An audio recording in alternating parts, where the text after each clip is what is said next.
আজকের breaking news, তাজা খবর বলতেছি। আমি পাদাউদি টিভি থেকে এমডি সাগর ইসলাম।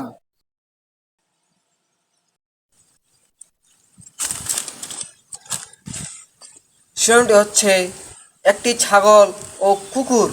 কুকুরটি ছাগলকে কিস দিতে গিয়ে তার ছাগলের বাবা কুকুরটিকে ধরে ফেলে এবং পুলিশকে জানিয়ে দেয়। তারপর যা হবে বিস্তারিত বলবো। বিস্তারিত পড়তেছি আমি সাগর ইসলাম।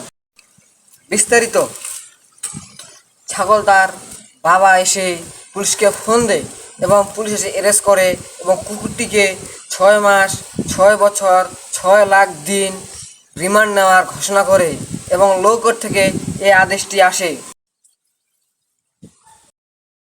এই হলো আজকের রাত 3টার খবর। আপনারা যারা সরাসরি দেখতেছিলেন আপনাদের আমন্ত্রিত। এরপরে যে খবরটি দিব আমরা রাত 6টার সময়, আপনারা চলে আসবেন সরাসরি পাদাবতী টিভিতে।